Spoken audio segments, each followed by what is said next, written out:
Hello friends, अस्सलाम वालेकुम। सबको वेलकम है मेरे चैनल कोड विद इंशाल में। जैसा प्रीवियसली और हमने जो है डिफरेंट प्रोजेक्ट्स क्रिएट किए थे यूज करते हुए जावास्क्रिप्ट को, रिएक्ट को और डीएसए को, और मुझे उम्मीद है आपको वो सारे प्रोजेक्ट जरूर पसंद आए होंगे। आज की वीडियो में जो है हम रिएक्ट के थ्रू प्रोजेक्ट क्रिएट करने वाले हैं, तो बहुत ही अमेजिंग प्रोजेक्ट होगा ये, जिसको हम स्टार्ट टू एंड क्रिएट करेंगे। तो आज की वीडियो में जो हमारा प्रोजेक्ट होगा वो एक क्लॉक का होगा, मतलब हम एक क्लॉक क्रिएट करेंगे यूज करते हुए रिएक्ट को। तो मुझे उम्मीद है आपको जरूर प्रोजेक्ट पसंद आएगा। तो अगर आपको प्रोजेक्ट पसंद है और वीडियो अच्छी लगे तो वीडियो को जरूर लाइक कर दें, और अगर चैनल पे नए इसी तरह की वीडियोस देखना चाहते हैं चैनल को सब्सक्राइब कर दें, और सब्सक्राइब करने के साथ नोटिफिकेशन बेल ऑन कर दें ताकि मैं इस तरह की कोई भी नई वीडियो अपलोड करूं उसका नोटिफिकेशन आपको पहले मिले। तो चलिए स्टार्ट करते हैं अपनी वीडियो से और देखते हैं किस तरह की अमेजिंग क्लॉक का प्रोजेक्ट क्रिएट करते हैं यूज करते हुए रिएक्ट को, और क्या क्या चीजें जो है इसमें इंक्लूड होने वाली है स्टार्ट टू एंड। तो जैसा मैंने आप सबको बताया कि आज हम एक अमेजिंग प्रोजेक्ट क्रिएट करने वाले जो कि एक क्लॉक का प्रोजेक्ट होगा और इसको हम रिएक्ट के थ्रू क्रिएट करेंगे। चलिए स्टार्ट करते हैं और देखते हैं किस तरह हम इस प्रोजेक्ट को क्रिएट करने वाले।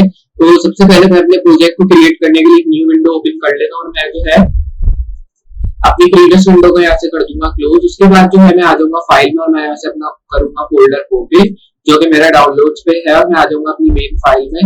और फिर उसके बाद जस्ट अब जो है हमें आ जाना प्रोजेक्ट्स के अंदर, और यहाँ पे हमारा जो फोल्डर है क्लॉक का ये आपको इधर मिलेगा। इसको मैं सिलेक्ट फोल्डर करके यहाँ ओपन कर लेता हूँ। तो ये आ गया हमारा फोल्डर, उसको मैंने ओपन कर लिया। तो बेसिकली ये क्लॉक वाला जो प्रोजेक्ट है हमने प्रीवियसली क्रिएट किया है, लेकिन हमने जो है उसको जावास्क्रिप्ट के थ्रू आई थिंक क्रिएट किया था। अभी हमने इसको रिएक्ट के थ्रू क्रिएट नहीं किया। तो आज जो है मैं आपको रिएक्ट के थ्रू क्लॉक के प्रोजेक्ट को क्रिएट करके बताने वाला हूँ। तो अब आप देख सकते हैं हमने जो है इसको कुछ इस तरह स्टाइल कर लिया। उसके बाद मैं इसको कंट्रोल बी प्रेस करके साइड पैनल इसका मैं क्लोज कर दूंगा और मैं इसको अपने डिफॉल्ट ब्राउजर गूगल क्रोम के अंदर ओपन कर लूंगा। तो हमारी फाइल जो है जैसे मैंने आपको दिखाया था डाउनलोड में है, और हमारा जो फोल्डर है वो ऑब्वियसली इधर ही हमें अवेलेबल मिलेगा जो कि मेरा। अब मैं इस फोल्डर में आता हूँ और फिर उसके बाद हमारा जो क्लॉक वाला फोल्डर है ये रहा, और ये हमारी मेन फाइल आ चुकी है। अब मैं इसको करता हूँ साइड बाय साइड ताकि जो कोड मैं लेफ्ट में करूँ वो राइट में आपको कंप्लीटली शो हो जाए। अब आप देख सकते हैं हमें जो है ये सारी चीजें शो हो रही है। उसके बाद जस्ट आपको एक चीज इधर ये करनी है कि बॉडी टैग में आ जाना, यहाँ पे कुछ मेन कोड्स हमें टाइप करने जो कि जैसे मैंने इधर लिख दिया है डिफ क्लास क्लॉक, फिर इसमें एक और डिफ क्लास मैंने डाल दी जैसे नंबर्स की, फिर इसमें एक डिफ क्लास दे देंगे जो कि 12 हो जाएगी। तो मैंने इधर से एक क्लास दे दी, यहाँ पे मैं 12 डायरेक्टली लिखूंगा। फिर एक डिफ क्लास इधर भी दे देनी है जो कि 3, और यहाँ मैं 3 मेंशन कर दूंगा। फिर आना है नीचे और इसी तरह मैं यहाँ पे लिखूंगा डिफ क्लास 6, यहाँ 6 मेंशन कर देंगे। तो मैं जो है अपनी क्लॉक में डिफरेंट टाइम सेट कर रहा हूँ। इधर मैंने 9 लिख दिया और यहाँ पे भी 9 लिख देंगे। तो मैं उधर वैल्यू में 9 लिख रहा हूँ और जो आगे हम लिख रहे हैं वो नंबर में लिख रहे हैं। अब इधर मैं क्लास दे दूंगा एरोस की, जिसमें हम एरो क्रिएट करेंगे। एक एरो हमारा हो जाएगा आवर का, दूसरा एरो हमारा होगा मिनट का। तो मैं इधर लिख दूंगा मिनट का एरो, ये आ गया। उसके बाद हमारा जो तीसरा एरो होगा वो होगा सेकंड का, क्योंकि 3 एरोस आपको दिखते हैं हर क्लॉक के अंदर। उसके बाद एक इमेज सोर्स का टैग डालते हैं जिसमें हमें इमेज की नीड होगी। तो मैं इमेज का जो है यूआरएल इधर दे देता हूँ जो कि है upload.wikipedia, और फिर यहाँ पे मैं लिखूंगा .org/wikipedia। फिर से यहाँ पे मैं en.thumb/thumb फिर स्लैश डाल के 9/95/rolex_logo, और फिर इसमें .svg करके मैं स्लैश दे दूंगा 1200 पिक्सल यहाँ मेंशन किया -rolex_logo.svg, ये मैंने मेंशन कर दिया इधर, और यहाँ .png भी लिख दिया।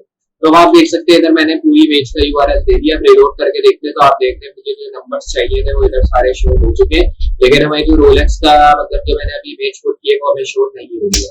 जस्ट मैं आ जाऊंगा अभी इसके नीचे और मैं यहाँ स्क्रिप्ट टैग डाल के अपनी जो रिएक्ट की फाइल है उसको मैं लिंक कर दूंगा जो कि JS के साथ मतलब जावास्क्रिप्ट के साथ। तो मैंने index.js डाल के अपनी फाइल को कर दिया है यहाँ पे लिंक। अब जो है मैं इधर से विकीपीडिया को विकीमीडिया कर देता हूँ क्योंकि ये हमारा यूआरएल था, यहाँ पे विकीपीडिया था, और बाकी सब चीजें मेरे ख्याल में सही है। तो अब हमें ये शो कराना चाहिए हमारी इमेज रिलोड। तो अब आप देखेंगे हमें इमेज शो हो चुकी है। तो प्रीवियसली ऑन इमेज शो नहीं हुई थी क्योंकि हमने यहाँ स्पेलिंग मिस्टेक कर दी थी। तो आपको भी खास ख्याल रखना है स्पेलिंग का, अगर थोड़ी बहुत भी स्पेलिंग मिस्टेक होती है तो आपकी इमेज का जो यूआरएल है वो बिल्कुल इधर उधर हो जाता है, और फिर आपकी जो इमेज है वो या तो शो नहीं होती या तो फिर ऑल्टरनेट टैग में अगर आपने लिखा होता है कुछ तो फिर वो ऑल्टरनेट टैग की वो चीज दिखा देता है। तो अब जो है हमें इधर बॉडी में आ जाना है, बॉडी टैग में स्टाइल के अंदर, और फिर इसमें जो है हमें एक मार्जिन डालनी है जो कि 0, और फिर उसके बाद यहाँ पैडिंग दे देनी है जो कि 0 हो जाएगी। इसी के साथ फॉन्ट फैमिली आप मेंशन करते हैं जो कि आप इधर डिफाइन करना चाहें। तो मैं इधर एक डाल दूंगा फॉन्ट फैमिली जो कि कोरियर न्यू, और फिर यहाँ मैं लिख दूंगा कोरियर इस तरह करके। ये करने के बाद जस्ट यहाँ एक और कॉमा डालना और यहाँ मैं दोनों स्पेस लिख दूंगा। फिर उसके बाद आना है नीचे हाइट हो जाएगी 100 px, फिर ये लिखने के बाद अब जो है हमें इधर से डिस्प्ले देना है, डिस्प्ले फ्लैक्स हो जाएगा। उसके बाद यहाँ मैं लिखूंगा जस्टिफाई कंटेंट जो कि सेंटर, और फिर उसके बाद मैं यहाँ लिखूंगा लाइन आइटम, ये भी मेंशन करके हम सेंटर कर देंगे, और फिर बैकग्राउंड कलर भी दे देंगे इस तरह सेल में। ये हो गया। फिर उसके बाद आना है नीचे इमेज, और यहाँ मैं पोजीशन दे दूंगा जो कि हो जाएगी एब्सोल्यूट। फिर इसी के साथ हमें टॉप दे रहे हैं 60 पिक्सल, और यहाँ पे दे देंगे लेफ्ट जो कि 50%। फिर अब जो है हमें यहाँ ट्रांसफॉर्म भी दे देना है जो कि ट्रांसलेट हो जाएगा एक्स, यहाँ पे मैं लिखूंगा -50%, इसको क्लोज करना है, और इधर विड्थ मेंशन कर देंगे 70 पिक्सल। फिर नीचे आके इधर मैं लिखूंगा z इंडेक्स जो कि हो जाएगा 2। फिर आना है हमें नीचे, और यहाँ पे जो ब्लॉक का टैग हमने डाला है, मतलब जो क्लास मेंशन किया है, वो मैं इधर डिफाइन करूंगा। विड्थ हो जाएगी 350 पिक्सल, हाइट हो जाएगी 350 पिक्सल, और इसी के साथ मैं दूंगा बैकग्राउंड कलर। आप अपने हिसाब से मेंशन कर दें, तो मैं इधर लाइट ग्रे दे दूंगा। फिर उसके बाद अब बॉर्डर रेडियस भी दे देना है इसके अंदर, जो कि मैं चाहूंगा 100% हो। और फिर नॉर्मल बॉर्डर जो कि आप डालते हैं हो जाएगा इधर 5 पिक्सल सॉलिड, और यहाँ मैं लिखूंगा डार्क ग्रे इस तरह का। ये लिखने के बाद जस्ट आना है नीचे, और यहाँ मैं लिखूंगा बॉक्स शेडो जो कि 1 पिक्सल 1 पिक्सल 4 पिक्सल, और यहाँ RGB लिखना है। फिर इसमें 0 0 0, और यहाँ लिखेंगे 0.7। फिर अब जो है पोजीशन देनी है इधर फिर से, और इधर मैं रिलेटिव इस बार मेंशन करूंगा।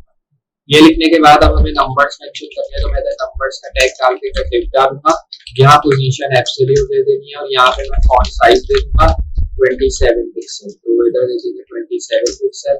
फिर उसके बाद फॉन्ट वेट देना है जो कि बोल्ड, और यहाँ पे मैं लिखूंगा कलर जो कि हो जाएगा लाइट गोल्डन ब्रॉड येलो। फिर उसके बाद टेक्स्ट शेडो देना है, टेक्स्ट में भी अगर आप शेडो डालना चाहते हैं थोड़ा बहुत तो इधर आप डाल सकते हैं। मैंने इधर दे दिया RGB 0 0 0, और यहाँ 0.7 सेव करना है इसको, और यहाँ रिलोड। तो आप देखेंगे ये जो हमारी क्लॉक है ये हमें थोड़ी बहुत स्टाइल होती हुई नजर आ रही है। रोलेक्स का लोगो ऊपर हमने स्टाइल कर दिया। उसके बाद यहाँ मैं लिखूंगा 12, मतलब जो नंबर वैल्यू डाली थी इसको स्टाइल करेंगे। इधर मैं टॉप दे दूंगा इसका 6 पिक्सल, और फिर उसी के साथ लेफ्ट दे देंगे इसका 50%, और यहाँ पे मैं लिखूंगा ट्रांसफॉर्म जो कि हो जाएगा ट्रांसलेट एक्स जो कि -50%। फिर उसके बाद हमें 3 का टैग डालना है, यहाँ पे इसमें राइट हो जाएगा 6 पिक्सल जो कि राइट में चाहिए, और वो 12 जो हमेशा टॉप पे आता है जैसे आपने ब्लॉक में देखते हैं, और इसमें टॉप दे देंगे 50%। फिर उसके बाद ट्रांसफॉर्म मेंशन करेंगे जो कि ट्रांसलेट बाय हो जाएगा इस बार, ट्रांसलेट बाय में -50%। फिर उसके बाद नीचे आना है .6 जो कि हमारी क्लास है, इसमें बॉटम दे दूंगा मैं 6 पिक्सल, और इसमें लेफ्ट आ जाएगा जो कि 50%। फिर अब नीचे आना है, यहाँ पे लिखेंगे ट्रांसफॉर्म जो कि ट्रांसलेट, और ट्रांसलेट एक्स लिखूंगा इस बार में जो कि हो जाएगा -50%। फिर आना है जैसे इसके नीचे, और यहाँ पे मैं लिखूंगा .9 का टैग, जिसमें मैं अपने 9 मेंशन करूंगा। इसमें लेफ्ट 6 पिक्सल आ जाएगा, और इसके नीचे हम मेंशन करेंगे टॉप जो कि 50%। फिर उसके बाद नीचे आना, यहाँ में लिखूंगा ट्रांसफॉर्म ट्रांसलेट वाई जो कि -50% वापस से। फिर उसके बाद लिखेंगे डॉट एरोस, जिसमें विड्थ हो जाएगी 100%, और उसी के साथ हाइट मेंशन करेंगे जो कि 100%। फिर डिस्प्ले फ्लैक्स। फिर अब जो है नीचे आना, यहाँ लिखेंगे जस्टिफाई कंटेंट जो कि सेंटर, और यहाँ मैं लाइन में आइटम्स कर दूंगा जो कि सेंटर। फिर उसके बाद एरोस, और यहाँ मैं लिखूंगा बिफोर इस तरह। फिर अब जो है हमें जस्ट इधर कंटेंट लिखना है जो कि इस तरह हो जाएगा। फिर उसके बाद फिर जो कि 25 पिक्सल, और यहाँ पे मैं हाइट लिखूंगा 25 पिक्सल। फिर बैकग्राउंड कलर जो कि हो जाएगा डार्क ग्रीन, इस तरह हमने मेंशन कर दिया। फिर उसके बाद अब हमें इधर लिखना है बॉर्डर रेडियस 50%।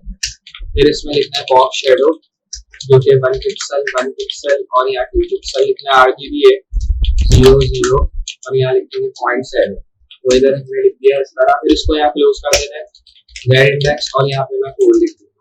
फिर आना है इसके नीचे, और यहाँ पे मैं लिखूंगा डॉट एरोस सेव, और यहाँ मैं लिखूंगा विड्थ जो कि 7 पिक्सल। फिर उसके बाद हाइट जो कि 120 पिक्सल, और अब जो है हमें यहाँ लिखना है बैकग्राउंड कलर जो कि नॉर्मली वाइट हो जाएगा। यहाँ पे पोजीशन इस बार दे देनी है जो कि एब्सोल्यूट। ये लिखने के बाद जस्ट अब हमें बॉटम भी दे देना है 50%। फिर अब नीचे आना है, यहाँ लिखते हैं बॉक्स शेडो जो कि 1 पिक्सल 1 पिक्सल, और यहाँ लिखेंगे 2 पिक्सल RGB है। फिर इसमें 0 मेंशन करना है, यहाँ पे 0.7। उसके बाद जो है हमें यहाँ बॉर्डर रेडियस इस बार लिखना है जो कि 50% 50% 0 इस तरह। फिर उसके बाद ट्रांसफॉर्म ऑरिजिन, और फिर यहाँ पे मैं लिखूंगा बॉटम सेंटर। फिर उसके बाद z इंडेक्स 3 हो जाएगा। सेव करना है यहाँ तक और रिलोड। तो आप देखेंगे अब जो है हमें एरोज भी इधर स्टाइल होते हुए नजर आ रहे हैं। ये हमारा सेकंड का एरो चलना भी स्टार्ट हो चुका है। अब जो है थोड़ा और इसको स्टाइल करके तो मैं इधर लिखता हूँ एरोज डॉट नंबर और यहाँ मैं इसकी हाइट दे दूंगा 80 पिक्सल और इसके साथ ट्रांसफॉर्म लिख देंगे रोटेट। रोटेट में मैं 30 डिग्री इसको रोटेट करूंगा एरोज डॉट सेकंड और इसमें मैं लिखूंगा बैकग्राउंड कलर जो कि हो जाएगा गोल्डन रॉड। मैं इधर लिखूंगा गोल्डन रॉड इस तरह और इसमें जो ट्रांसफॉर्म देंगे वो स्केल और मैं यहाँ लिखूंगा नाम करते हैं भी रोटेट मेंशन कर देते ताकि थोड़ा रोटेट हो जाए। इधर भी मैं 250 डिग्री इसको रोटेट करूंगा और रिलोड करते हैं तो आप देख सकते हैं अब जो है हमें ये टाइम बिल्कुल सही शो करा रहा है और ये आपको ओरिजिनल टाइम शो कराएगा जो कि आपकी घड़ी में हो रहा है। जैसे आप देख सकते हैं अभी मेरी घड़ी में बज रहे 155 तो मुझे 155 ही मेरी क्लॉक के अंदर शो करा रहा है और मेरा सेकंड्स का टाइम जो है वो भी चलता नजर आ रहा है।